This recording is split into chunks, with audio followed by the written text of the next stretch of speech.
miss you now. Truthfully, not much anyhow. I don't miss the freckles on your chest. I don't miss how right it felt to rest my head in your lap and close my eyes. I'm not telling lies.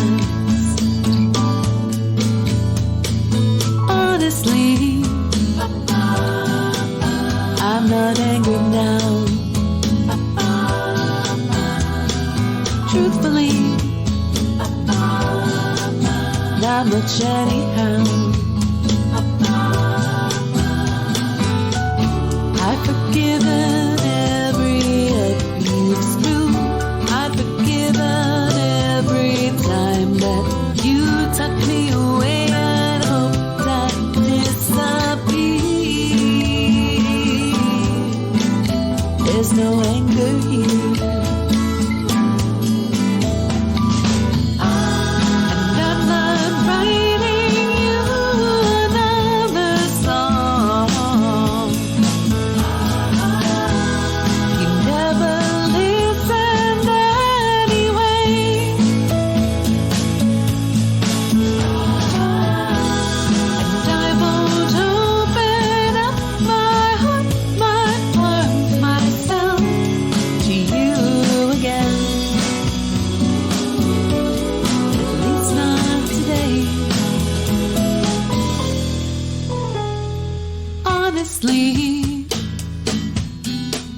I need nothing now. Truthfully, not much anyhow. We will never have a time or a place. I'm just a smudge you can't erase. Go ahead and brush the dust, 'cause yourself you try.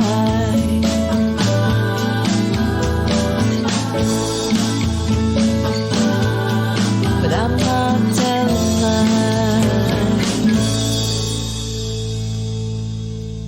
Welcome to this week's edition of the Wispy Mop Music Acoustic Radio Podcast Series. I'm your host, Todd, middle initial C. Walker. Yes, that's right, it's me. And we have been listening to the song Perjury from the upcoming CD that's going to be released sometime in October, titled Someone Else's Wings by a young singer-songwriter based currently out of the Chicago area, Carey Anne Farrell, and she's on the phone with me right now. Hi, Carey.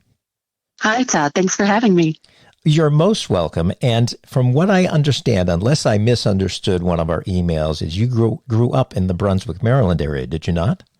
I grew up in Frederick, actually, in Hillcrest Orchards. Sure. And you're going to be moving back to the area or just for the concert that's coming up? No, I'm just coming back. I'm going to be having a record release show at Beans in the Belfry on October 21st. And I'm super excited about that because it means that my family will be able to attend, and a lot of my friends who live in the area and who don't usually get to see me perform except on their computer screens will be able to see me too. And I'll get to see them.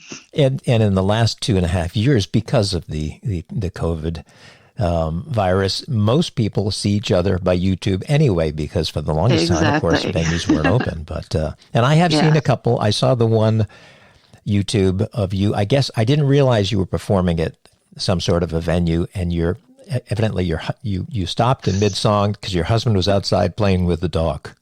Yes, that is a famous video among our friend group. My husband is a bit of a dog whisperer and makes friends with every dog. And, he gets to hear me sing all the time. So middle of the song, he just gets out, notices a cute dog, and then half the video is just him loving on this sweet puppy. Now, is he also a singer, musician?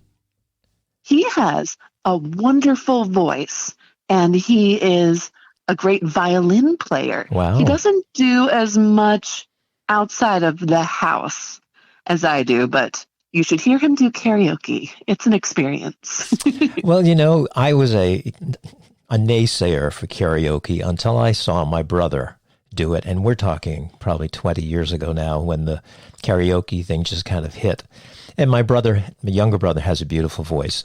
He never really performed anywhere. And I'm thinking, you sing karaoke? And I went to the show and the other people are getting up and they're singing. And of course, it's in a bar and it's noisy.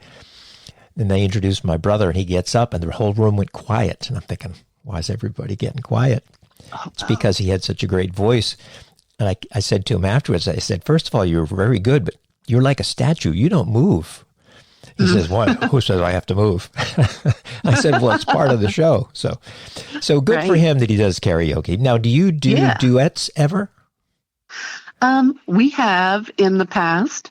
I think he and I we're both very sensitive people, and I think we both have ideas about how things should go. And so it doesn't always work for collaboration musically.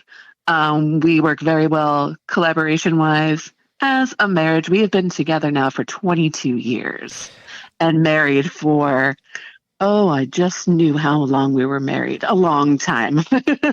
Well, the based on, and I can just go by your photos because I've never met you in person. I hope I can get to the show. I can't guarantee I will be able to, but I hope I will.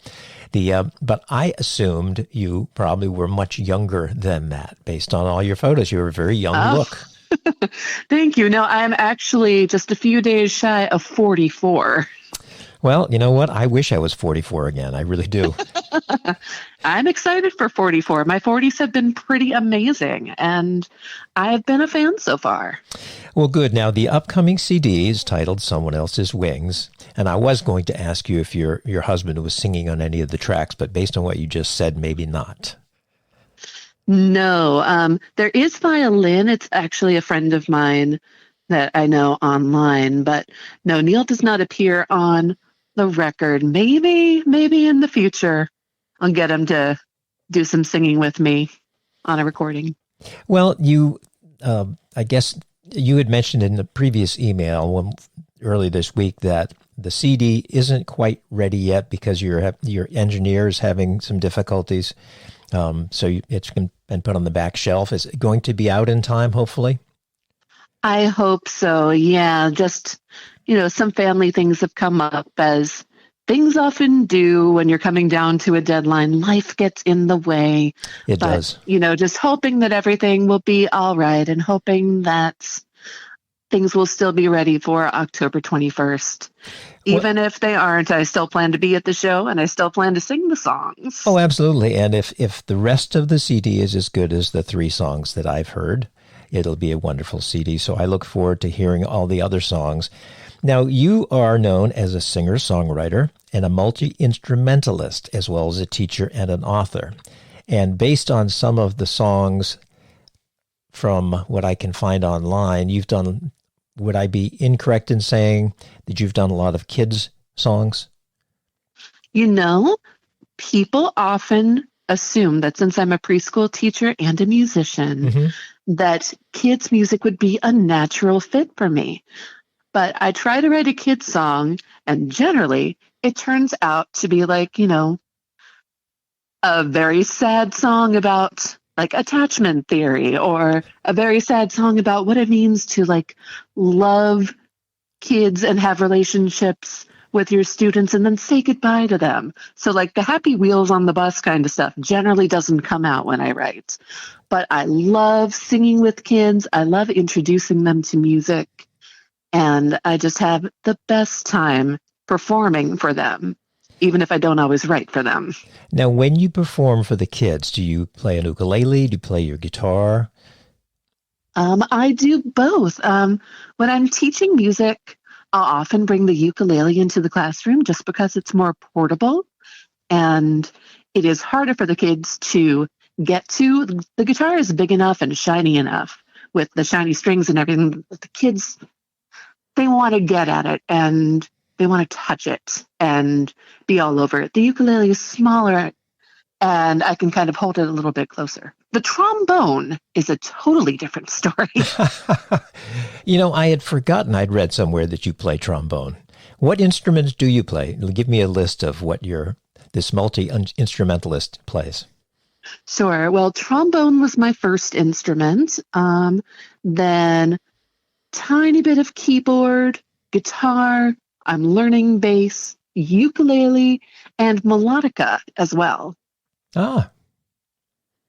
Now, I do have to ask you a question regarding the trombone. Is it difficult to keep your lip?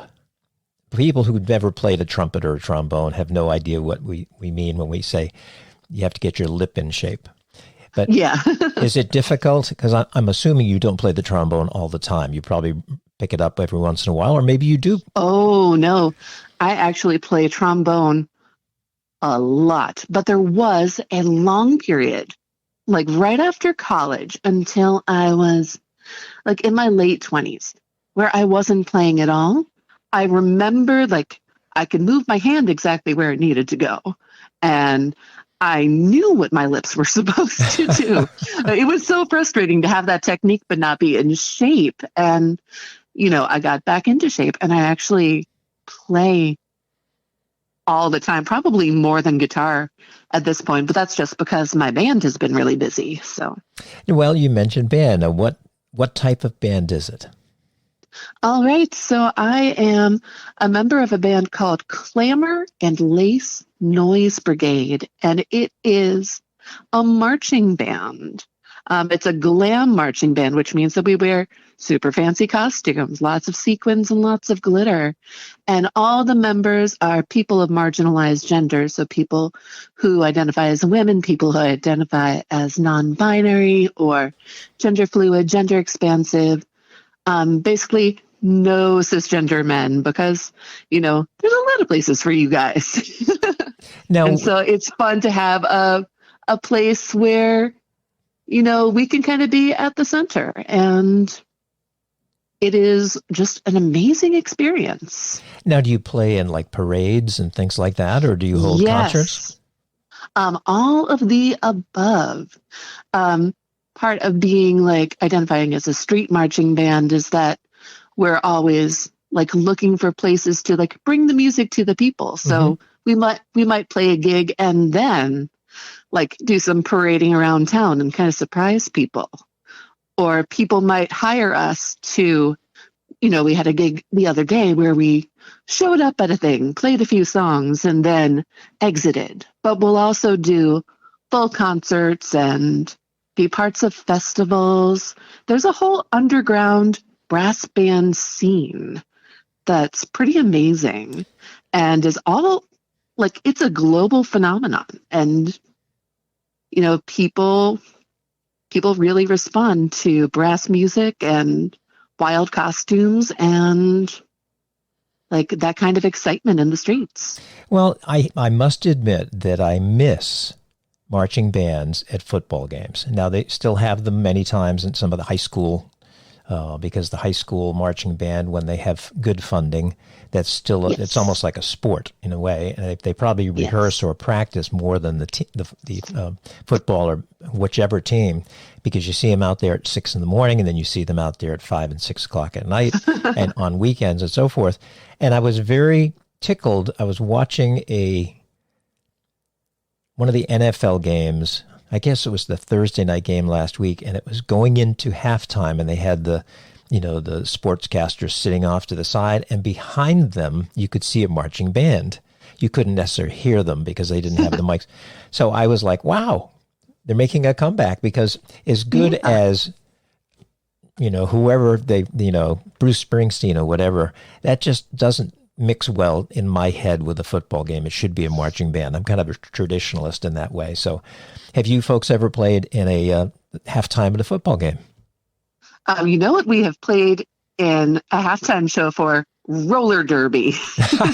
I didn't know they had halftimes. I didn't know either. And I had never been to a roller derby bout, but that's a place that we ended up playing over the summer. But I definitely agree with you about football games and marching band. I was in the marching band at Frederick High for all 4 years that I went to high school. And went to every single football game, not because I liked football, but because I loved marching band. So now, as many people listening, because this is an acoustic music podcast, so most of the people listening are either acoustic musicians themselves or people who just like acoustic music, and they may never have played, or maybe they played for a year or two, maybe clarinet or trombone or trumpet or whatever, just like I played trumpet for 3 years when I was in like what we call middle school now. Back then it was junior high. Right. But I never performed in a marching band because that was high school and I had moved on by then. Is it difficult for a horn player or, any type of musician to play and march at the same time? Yes. It is basically patting your head and rubbing your stomach and walking and chewing gum all at the same time.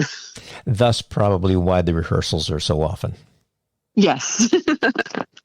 It took a lot to learn how to do that. And I was surprised that it came back, but it did come back. Now, I'm just curious, how long did it take for your lip to get back in shape from when you started after not playing for a while? I'd say, I was playing like infrequently, just doing a lot of online collaborations and file sharing. So people would say like, hey, I know you play trombone. Could you play trombone on this song for me? And, I took it out of the case, like brushed off all the dust and tried. So within a few years, so that sounds discouraging probably to someone who wants to get back to it. But within a few years when I started playing all the time again, it's back. Well, it's somewhat like a guitar player who stops playing for a period of time and loses their calluses. Yes, exactly. Guitar, I haven't stopped since I started playing, but that's because it is quieter, I think, than a trombone, and the neighbors don't get as mad when you play guitar, usually. Now, speaking of guitar, when did you begin playing guitar? I started playing guitar in college. I went to, it's now called Notre Dame University of Maryland, or Notre Dame, Maryland University. I always joke that, it's just all those words and you pick them at random and they are the name of a school. But yes, Notre Dame of Maryland University. And I was really big into, it was, the mid to late 90s. I was really big into Dar Williams, Ani DeFranco, the Neils, all of those artists who were just making really great music at the time. And I wanted to learn guitar. My best friend had a guitar.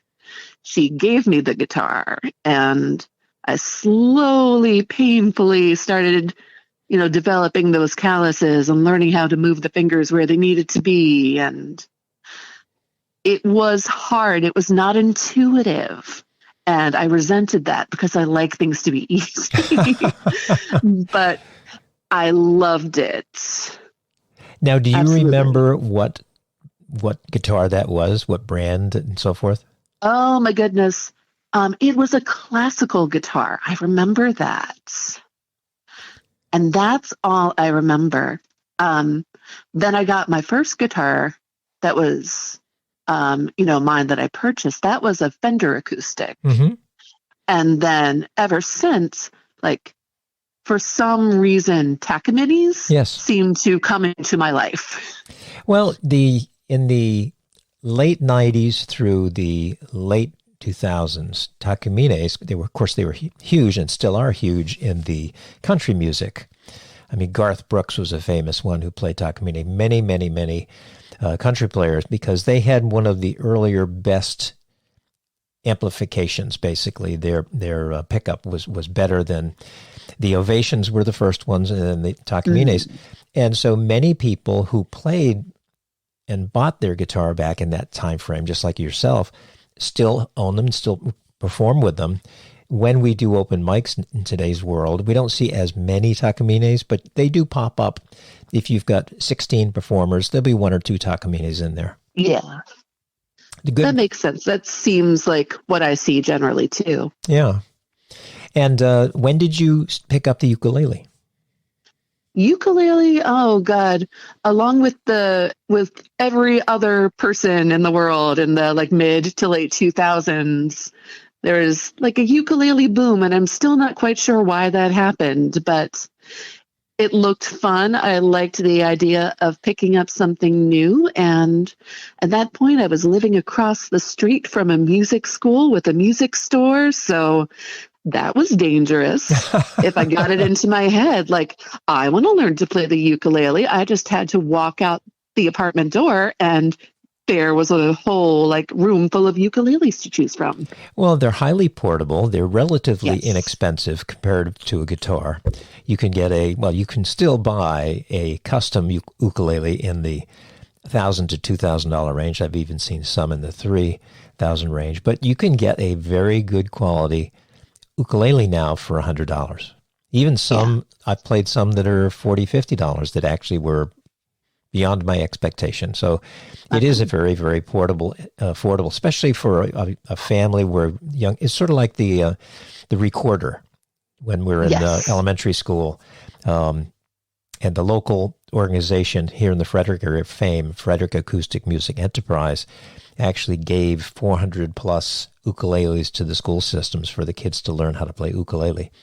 Oh, that's so cool. And so it is because it's small, like you were talking about with you when you play it with the kids, it's I think people, whether they're kids or adults, are not overwhelmed by the instrument itself. Right. I think you're right. And it's easy on the fingers. Yes, very much. So how did you get into songwriting itself?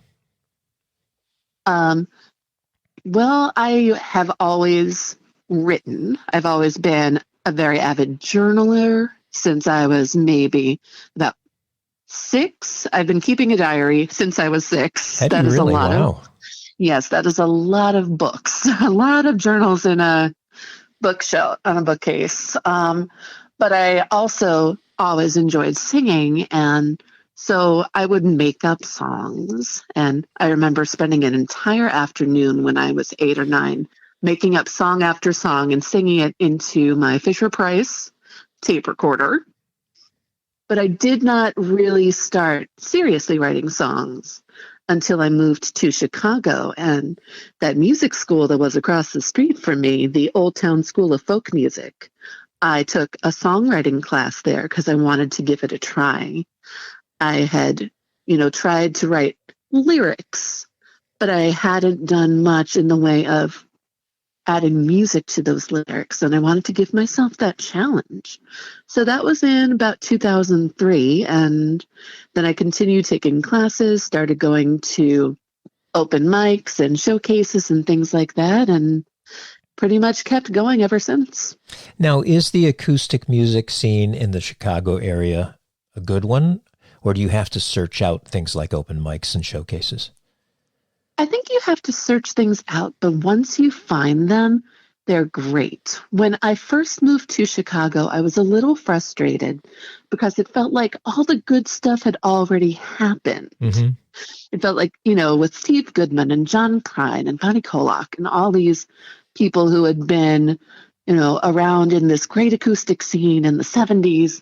And here I was in 2003, and I just moved from Baltimore where the East Coast folk scene was feeling really great to me around that time. And I kind of had to find my way. Being in classes at the Old Town School certainly helped. Wandering into open mics and going like, I hope they like me. And sometimes it was terrible, and sometimes it's ended up being really great. So I'd say it's not even an acoustic music scene. It's a lot of scenes that overlap each other. Mm-hmm. Like, you would be surprised. This marching band scene kind of overlaps with this scene at this one coffee house that's in our neighborhood, which kind of overlaps with this other club that used to be around. And then from there's a whole kind of acoustic power pop kind of scene, and just so many different things going on. But if you look at it, it is an interconnected it's Venn diagrams upon Venn diagrams.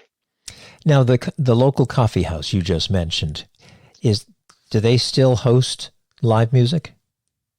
Yes. So that place is called City News Cafe, and it is one of my favorite places. And they have live music in the cafe every weekend and other special events as well. They actually hosted, when my book came out, they hosted a book signing party for me, which was awesome. And I play there pretty frequently, as do a lot of other people that I know, a lot of other musicians who are kind of in that part of the Venn diagram. Now, is that like an afternoon performance or an evening performance or both? Yeah, that's an afternoon performance, which is super fun because it means my students can come. Mm-hmm. And sometimes they do. And it's always fun to play. Like I said, always fun to play for the kids. Well, you just mentioned you had a book signing there. And one of the things it says, besides singer-songwriter, multi-instrumentalist, teacher, and author. So what do you write? What's your genre or subject matter? So this will not surprise you. I wrote a young adult novel about marching bands. I've written some other things too. I've actually done a lot of music writing and like record reviews and interviews. I was freelancing for a publication that was all based on like mid-century nostalgia, a lot of like 60s pop and rock music and culture. And so I've done a lot of that as well. And yeah, the book, I put it out in 2018. I decided, I had an agent and I had, tried to get it traditionally published. And then I kind of thought, like, I'm an independent musician. When I release a record, I'm going to do it myself. Why can't I do it with a book too? So I did. Well, good. And how have sales been? I'm just curious. Oh, I'll tell you that everyone who has read it has liked it, or at least that's what they've told me.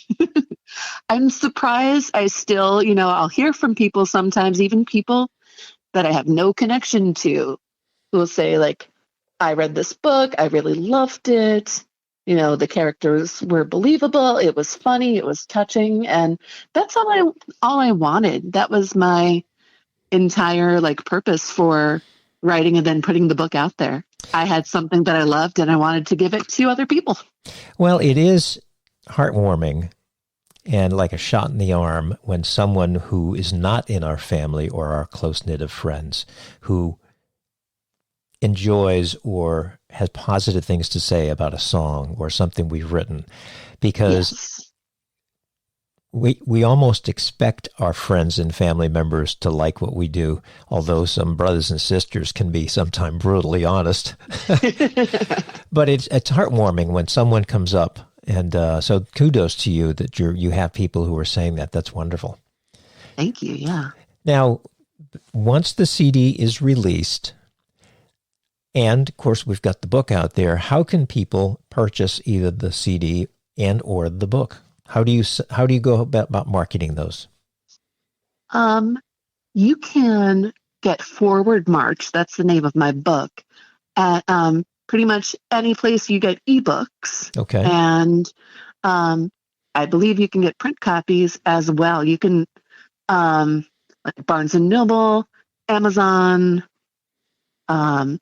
your favorite independent bookstore. You can ask them to special order it for you, and they sure will. As for the CD, I think it's going to be mostly available via Bandcamp, careyfarrell.bandcamp.com, and it'll be available at shows. And,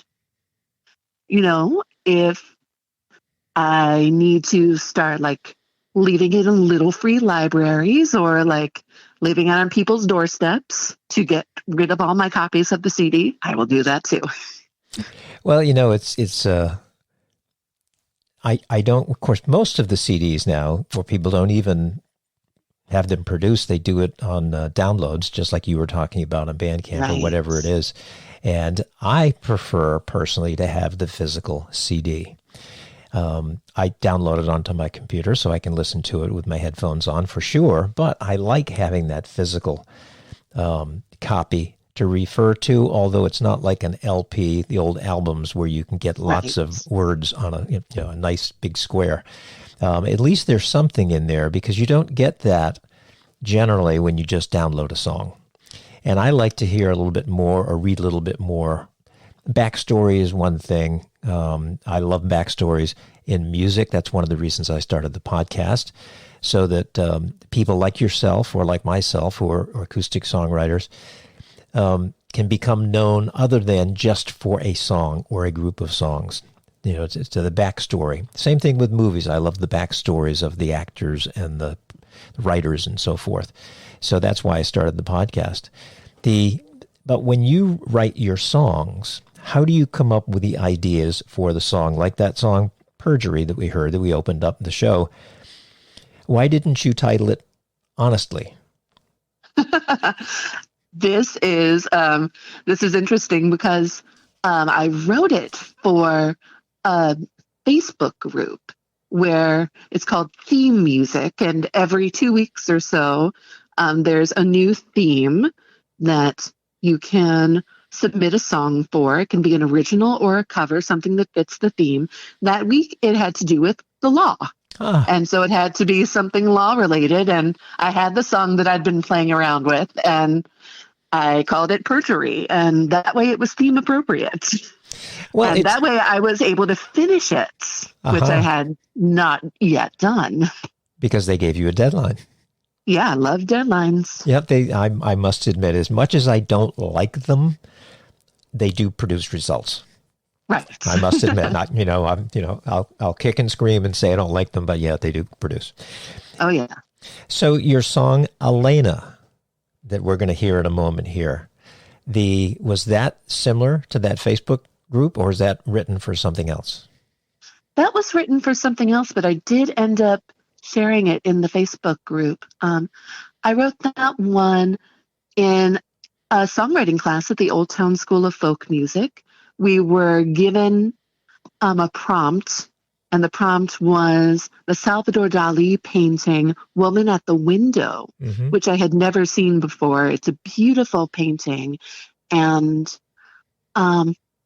we had to free write about it first. And this character came out, Elena, and I don't know where the name came from. I guess I just like it. I don't know anything about her except that I started writing about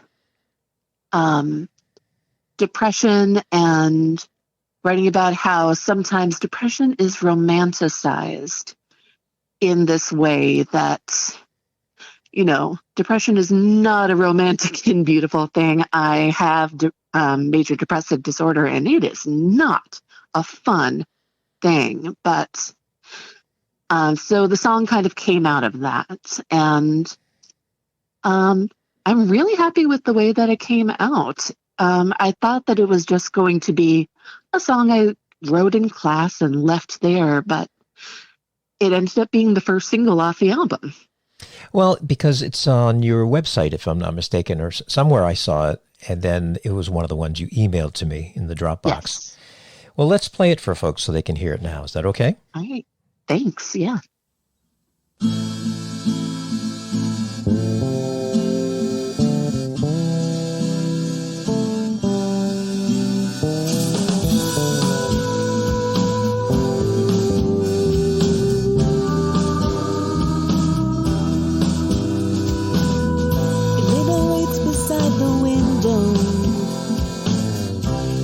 Shining like house brights, and all the birds at sea are drawn to her on lonely summer nights.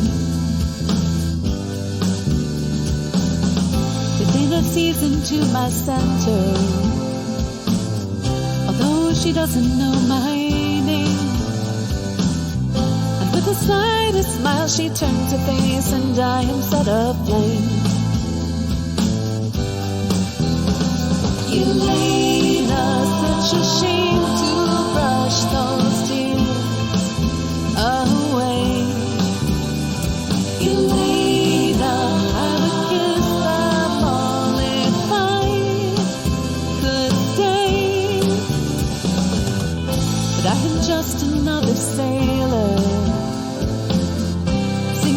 another song. And the ways they will be calling me to leave before too long. I think of all that I could give her. I think of everything I own. And I imagine us together, but I dream of her alone. Elena, such a shame to brush those tears away. Elena, I would kiss them all if I could stay.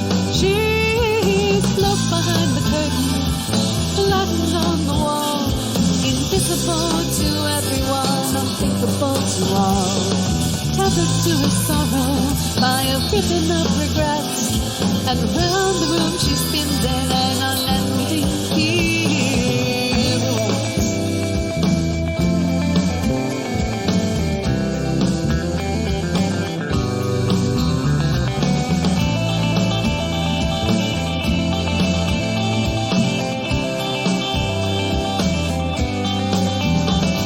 Elena, such a shame to brush those tears away. Elena, I would kiss them all if I could stay. Elena wades into the ocean.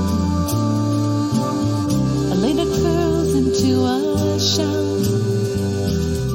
Elena wonders what might happen if she couldn't swim so well. And I could be the one to save her, be the one to set her free. But I blow a final kiss to her and she has forgotten me. Elena, such a shame to brush those tears away. Elena, I would kiss them all if I could stay, if I could stay, if I could stay, if I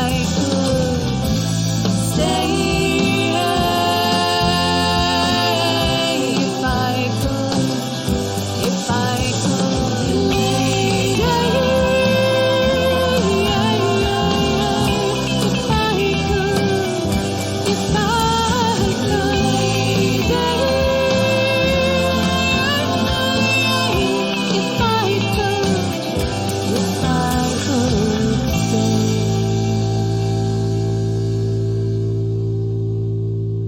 Now, I'm assuming that the background vocals are yours.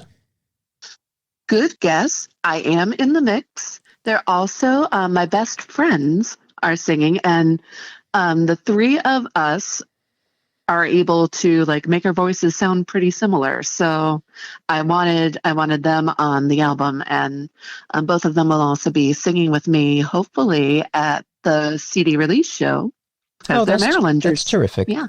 So they live here. When I say here, yeah, the show is produced in Frederick, Maryland. So I forget that people might be listening in Taiwan or Canada or South America. Right. So now, how did they record? Did they go to a local recording studio in Frederick and you sent the file to you? How'd you go about doing that? All right. So, as is the case for everybody on this album, we all recorded remotely in home studio setups.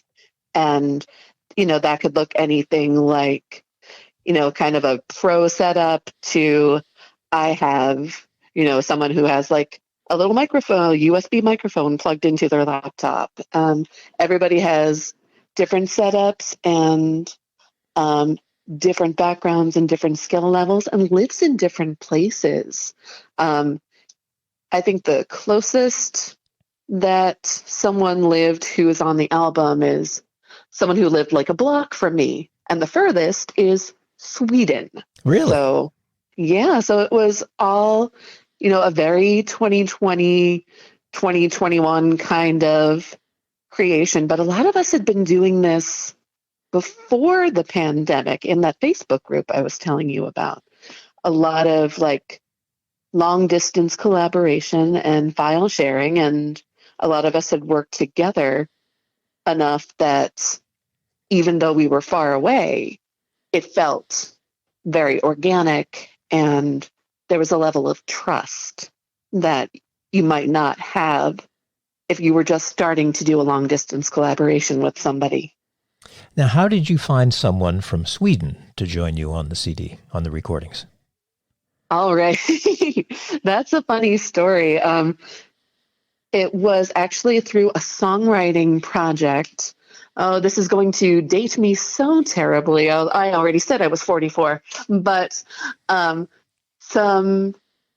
was an online group of people who are fans of the musician Mark Owen, who was in a 90s boy band called Take That. And his 50th birthday was this past January. And people put out a call for, let's do something special to Mark's 50th birthday. Let's write a song. And, I love writing songs. So I said, hey, I'll help with this. And so we wrote this song by committee and had people all over the world submit vocals and video.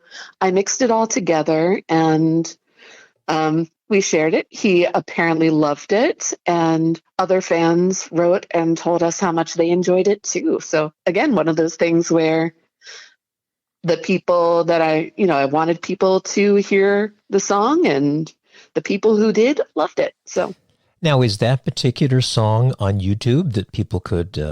Oh, yes. That is called When You Smile, and I believe it's credited to MO Live. When You Smile. Yes. Now, is that the title of the song? That's the title of the song, yeah. I will have to check that out. I'm not going to check it out, obviously, right now because we messed with our audio. But now, mentioning audio, how do you go about recording? What is your recording setup like? I've got a pretty decent condenser microphone. I've got, a Scarlett audio interface. It's very simple. I have a little studio space in our house, and, I go in and I record my songs, and I try not to be too fussy about it. I'm not as fussy about the audio quality as I am about my own performance. There are many, many takes, many takes, and I enjoy it. I love the recording process. I also really love the mixing process. Do you? Yeah, I think that's a lot of fun. I mixed everything on the album except for the drums. My friend Joel Boyer did the drums because I have not been able to mix drums too successfully. It's just a lot of noise, and I wanted that I can't make sound good. So I outsourced some things, but the mixing process was all me with feedback from friends along the way, friends with good ears, friends who had been involved in the process, or friends who had not and were coming to it with fresh ears. So now, do you use GarageBands or Logic or Pro Tools? I what do you use Reaper. Mm-hmm.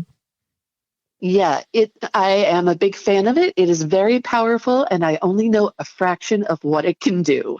But I love learning about it, and just getting to harmonize with myself. The first time that I opened up Audacity, which was my first digital audio workstation before I switched to Reaper, it was like magic. Like, I get to add as many harmonies as I want. Like, that's what I've been looking for all my life. Now, was the learning curve difficult, or was it just like baby steps and you didn't worry about it so much? It's just, I can do this today. I couldn't do that yesterday. Yeah, baby steps. And I have several friends who are really proficient in it and proficient in recording in general. So a lot of asking people, like, what should I do here? Like, why does my vocal sound like this? Like, how can I get it to sound like that instead? And watching videos and doing some reading. And like I said, so much more that I want to / need to learn about. But for now, I can get in and I can knock out a song and harmonize all afternoon if I want to. Now, how do you go about choosing what other instruments you want on your songs? In other words, arranging. Oh, good question. Part of it is like, who do I want to work with? Like, who haven't I worked with before that I'd love to try to work with? Who do I think could bring something to this song? Like Elena, I knew from the start, all the songs on the album have the same drummer and the same bass player. I wanted to keep the rhythm section consistent. But Elena, I thought, well, I want my best friends on it. I want them to sing backing vocals. I think electric guitar would be really cool to get kind of like that dream pop sound. Mm-hmm. And since it's got this kind of by the sea sort of quality, I want accordion. And I have a few accordion player friends. So I, went to the one who wasn't already on the album and I was like, can you add accordion to this? And he did. So it's a much maligned instrument, isn't it? Yeah, I am a huge fan of the accordion. And, I'm always happy when I hear it. I played in a polka band over the summer. So Did you really? Accordion, yeah. You get a lot of fun gigs when you play the trombone. And yeah, accordion is fun. I'm always happy to hear it. I had a acquaintance one time. I was questioning him as to why he played accordion. And he said, well, growing up, it was either piano or accordion or trumpet or trombone or clarinet. I didn't want any of the brass or the woodwinds. He said, so I chose accordion, and my parents were kind of pushing me. And he was very accomplished at it because I knew him when he was in his 20s. And I said, well, is it a popular instrument? He says, Todd, do you ever ride in an elevator? I said, of course. He said, did you ever notice there's music playing in an elevator? I said, well, yeah, of course. He goes, every one of those songs has an accordion on it. That is very true. Yeah, and many of the soundtracks for movies, you name it, it's amazing because it's a very, as you know, probably better than some other folks, it is an extremely versatile instrument. Yes, I love arranging and writing for accordion because I feel like it can do so much that maybe other instruments can't do the same way. Now, when you record, do you lay down what we would call a scratch track with just you and your guitar playing and singing at the same time, or do you just record the guitar and then, okay? All of the songs on this album, I recorded demos, and I did do guitar first and then vocals, and I did everything to a click track so it would be easier for the rhythm section. But always start with just me and see where it goes from there. Now, does the guitar track that you start with make it on the final mix, or do you eliminate it and redo it, or how do you go about choosing when to use your guitar part? I redo everything. Yeah. Yeah, after the rhythm section sent me their tracks and I mixed them, for pretty much every song that's on the album, I re-recorded and changed ideas about like how I wanted to phrase things, or maybe I didn't like the way the guitar sounded and I wanted to do a better take. Now, was it difficult for you to learn to play to a click track? It's hard. I like to think that I have a very good sense of rhythm and a good sense of tempo, a good inner metronome, but click tracks are hard. And I noticed that too whenever a band or other ensemble that I'm working with tries to play to a click track. Immediately we get off and go on our own personal tempo. And there is something like nice about that. That's humanizing. And, we want music to be human, but it's also so crucial when you're sending files back and forth and you're not in the same room to have something that is steady. That's true. I've heard people talk about why they record live in the studio with their bandmates sitting in a circle or in the same room. Everyone plays the song at the same time, and they refer to it as they need the song to breathe. Like it would if you play it live where, maybe somebody sped up a little bit, but you play often enough, they always speed up in that spot, so you follow them along. But you're absolutely right. If you're sending the file to someone, if it's all over the ballpark, they're going to have to listen to it 300 times in order to follow it along. Yeah. I have difficulty with click track because I don't record that often. And I'm a solo performer, so, if I speed up or slow down, no one's going to be yelling at me like, you're too quick.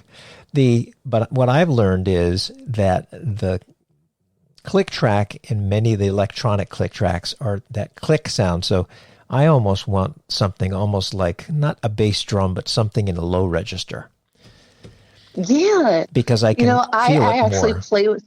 I play with the pitch on mine. Oh, do you really? I adjust it so that, I adjust the volume and I've adjusted the pitch sometimes too. So it is lower because that beep, beep, beep. You're right. It's not a pleasant sound. No, and I find it distracting. Yes. Now, do you tap your foot to the click track? Are you a foot tapper?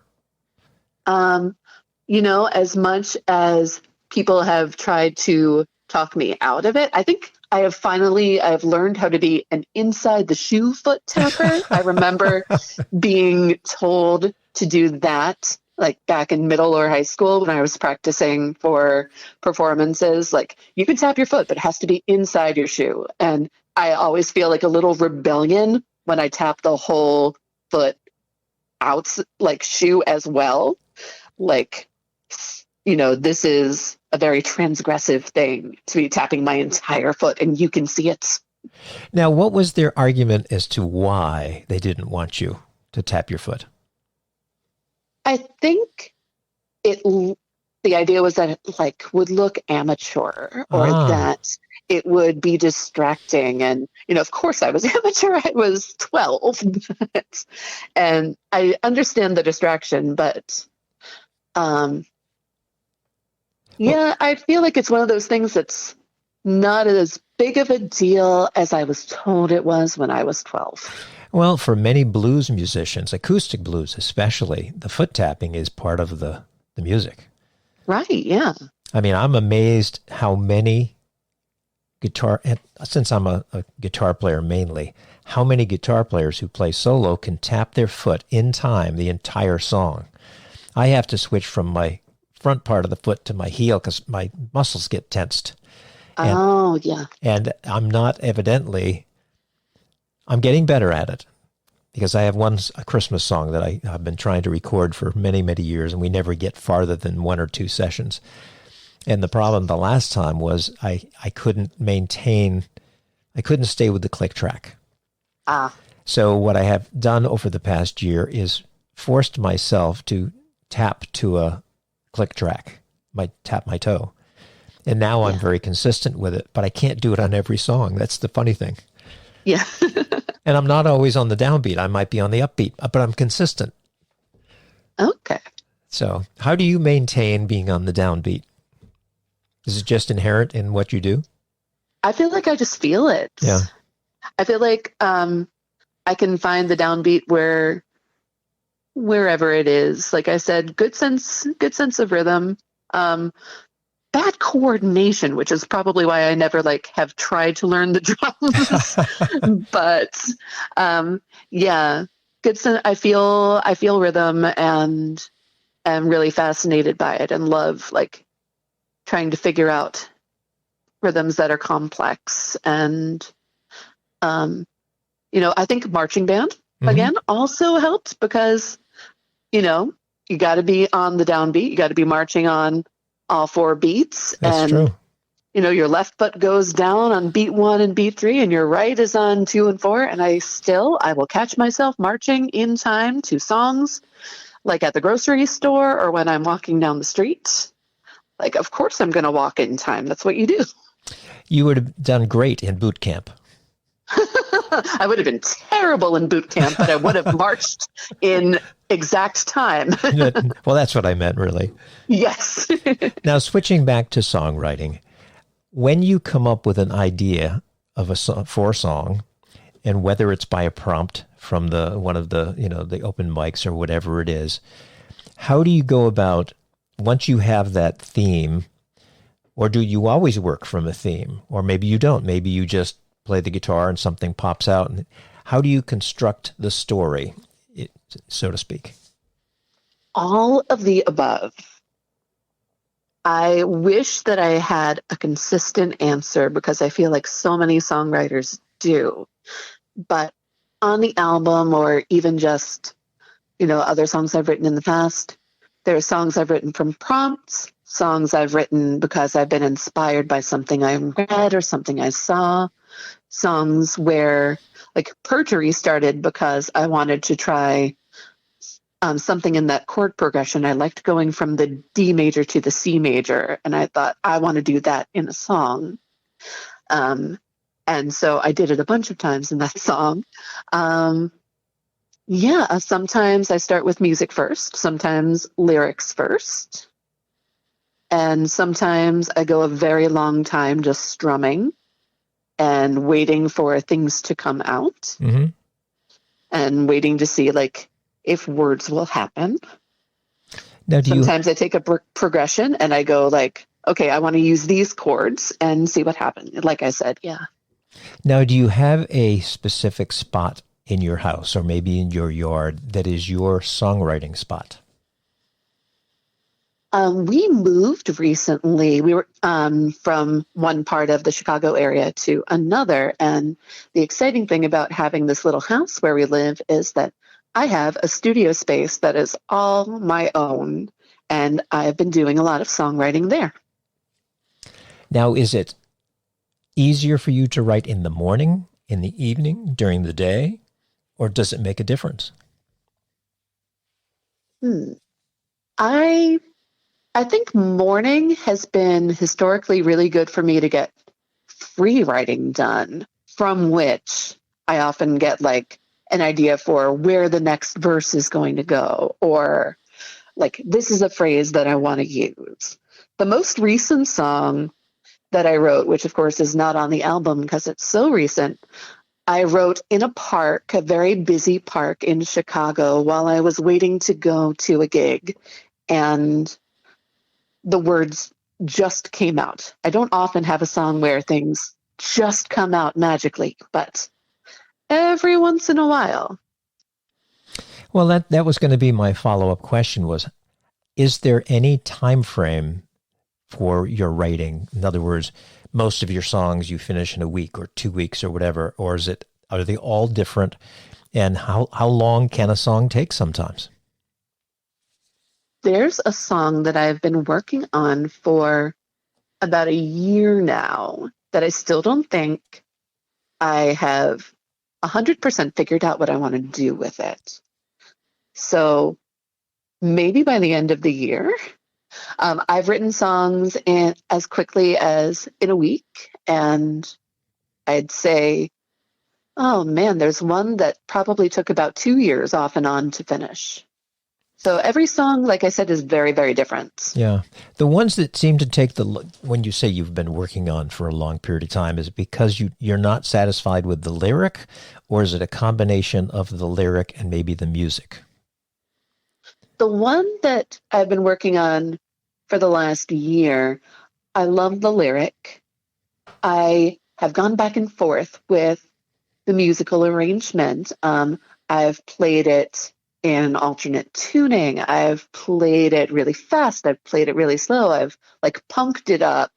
I've made it very folky and laid back. And it just doesn't know what it wants to be yet. And that's okay. I feel like it'll figure it out. Now, you mentioned alternate tuning. Do you use alternate tunings often? Sometimes. I was really big into them maybe about 15 years ago, just because it was something very new to me. And I am an enormous Joni Mitchell fan. So, Yes. of course, in order to play any Joni Mitchell song properly, you have to get into all sorts of alternate tunings. So that's fun to explore. One of my guitars right now is in open E because I was learning an open E version of Joni's song Cactus Tree. Ah. And so I've been going in and fooling around with that tuning and seeing what I like. And maybe a song's going to come out of that. Back East, which we'll talk about later, is, I believe, I want to say that it's an open D. I could have to correct myself later. Yeah, open tunings are fun. Now, do you have a favorite open or alternate tuning? I am really liking open E at the moment. And I think that's just because I have been playing with it a lot. Ask me again tomorrow and I might have a different answer. Now, when you tune the guitar to a new tuning the first time, do you go online and search out chord shapes from people, or do you just experiment and it's a like discovery for you? Both. Often, if I'm tuning it to a new tuning, it's because I want to learn a different song. So I might, I've been playing with these chord shapes from Cactus Tree, but part of the fun of alternate tunings is the experimentation. So just putting your finger down and going like, what does this sound like? I had a student once, a guitar student, who decided once he wasn't going to ask me what any real chord shapes were anymore because it was too much fun to just put his fingers down randomly and then say, "Is this a chord, Miss Farrell?" And that's one way to do it. It kept it fun for him, so I was all for it. Well, as long as it's not totally dissonant, right? Oh, sometimes it was. And I just accepted it as, it being his noise period. Well, before we finish our conversation, what is your favorite part of music? Is it the songwriting? Is it the performing live? Is it the recording? What is your favorite part of, if you take your music and everything you do, what is if someone said, we're going to take everything but one part of your music, Carey Anne, what would remain? I think the part that I love the most and have been doing the longest so that it would hurt the most if it got taken away. And it did hurt in 2020 when it was taken away. Live performance. Yes. And I started when I was 7, singing in the Frederick Children's Chorus and like singing in the choir at St. John's and, just performing all the time when I was little and added bands onto that. And so that connection with the audience and that feeling of like being on and, there's like a release to it and there's just like this overwhelming joy that I have when I'm performing. I don't get stage fright so much as I get like a little anxiety about will people like me, but I never get too worried about like, am I going to screw up? Because sometimes screwing up is part of the fun. Oh, I totally agree. Totally agree. Yeah. Now, we're going to play for the folks. You and I will have finished our conversation, but I'm going to end the show with your song, Back East. So I want you to tell me about it. All right. So as we have talked about, I live in Chicago now and have been here for almost 20 years, but I grew up in Frederick and then went to school in Baltimore and spent the first 20 some years of my life in Maryland, and moving away from my family and my friends and my life was a very exciting thing to do because I was moving in with my boyfriend, who is now my husband. But it was also kind of a scary thing. And it was hard, I think, for my family to, say goodbye, and it was hard for me. So Back East is, kind of comes out of the weekly phone calls that I have with my mom, and that feeling of connecting with someone long distance, but knowing that, there's so many things day to day that you miss and that you can't be a part of anymore. It's easier now with social media. And, if there's a line in the song about your nephew smiling for the first time, and like, thanks to social media, when that happens, now I can see it on Facebook. But that's true. Just that distance and that feeling of guilt sometimes that you're not back home, like where you belong. Well, and ambivalence, like the whole album, I'd say, is all about ambivalence, and Back East is certainly part of that as well. Well, when I listen to it, I almost think it's I wouldn't have said your mom, but that probably would make more sense, that it's written almost from your mom's standpoint, talking to you. It's part like her speaking to you, but also writing to you the way we used to write letters. But then there's other parts in the song where it's you reminiscing. Yeah, that makes sense. The whole thing, like, is pretty much a monologue from this parental character. And the refrain is, of course, we miss you, we miss you, we miss you back east. That guilt, a little bit of guilt there, but also like very honest sentiment. The missing is hard, and I miss them from out here in the heartland. Well, but you are going to be back, and remind everybody when you will be back and why. Well, I will be back in the Frederick area on October 21st. I'll be playing at Beans in the Belfry in Brunswick, which is one of my favorite places in the area. And I'll be playing my record release show for Someone Else's Wings, which is the record that all the songs we've been talking about pretty much are going to be on. Yeah. And what time of day is the show? That is a very good question. It is an evening show. Okay. I want to say it's 7 to 9, but don't quote me on it. Visit the Beans in the Belfry website, or find me on Facebook, Carey Anne Farrell, and that professional Carey Anne Farrell version of me usually knows when and where things are. Well, do me the favor, about a week before the show, send me an email. I'm going to remember that you're going to be there, but send me an email and just remind me the time, because I send out an email to about, I don't know how many people every week, and I just sent it out this morning. I try to send it out on Wednesdays, and it lists all the different venues, the wineries, the breweries, the distilleries. If, as to who is playing where from, say, Thursday through Sunday. And that way I can get it on, make sure I get it onto the update. So if you'll do that for me, that would be absolutely terrific. Absolutely. Thank you so much. And that will also remind me that I need to be there. I would love that. Thank you. The only reason that I wouldn't be able to be there is if I'm out of town for some reason, but I think we can make it work. Great. Well, this has been a pleasure speaking with you. Thank you so much for joining me. Thank you for having me. This has been a lot of fun. Well, good. And I wish you the very best. And I do hope to get to see you in October.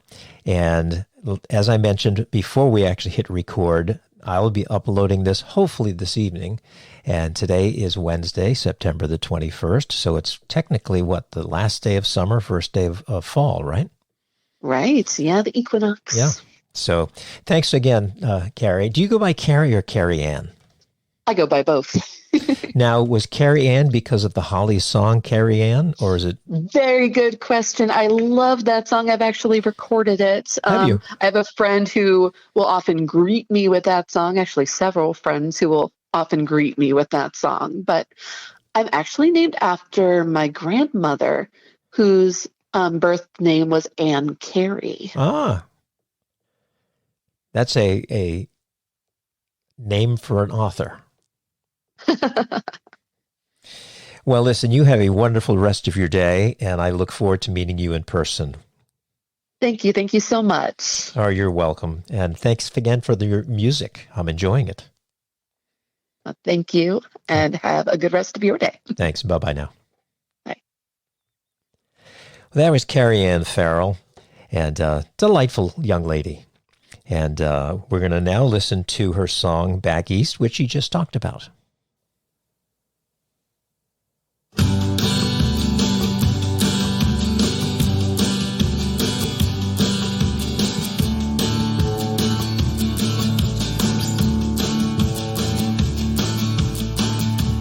Farmer's market opened yesterday. They get a price for those strawberries, but they're so much better than the ones with Giant.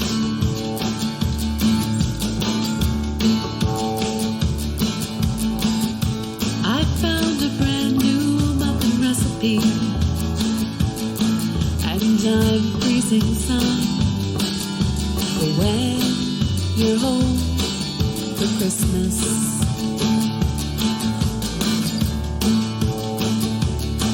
And we miss you, we miss you, we miss you back east. And we miss you, we miss you, we miss you back east.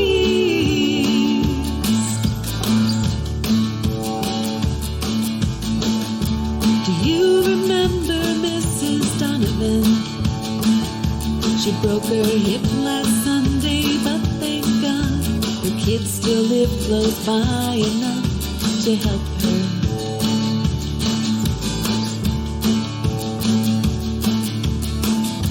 I said I'd visit her tomorrow,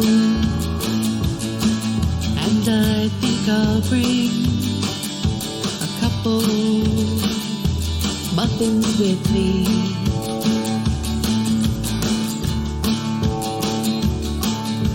We miss you, we miss you, we miss you back east. And we miss you, we miss you, we miss you back east.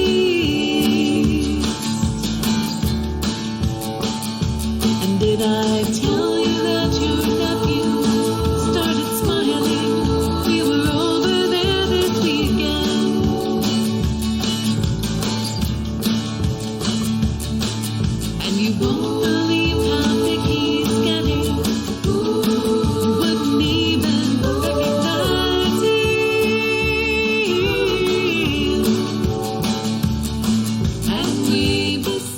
The Wispy Mob Music Acoustic Radio Podcast Series is produced by me, Todd, middle initial C. Walker, at the Wispy Mob Music Studio in Frederick, Maryland.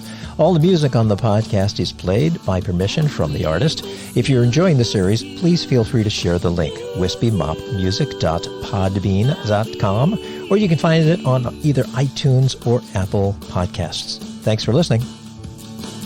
It's getting late and I should let you go.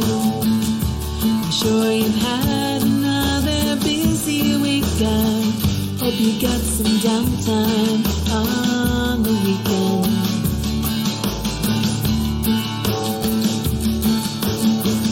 You know your dad's not much for phone calls, but he said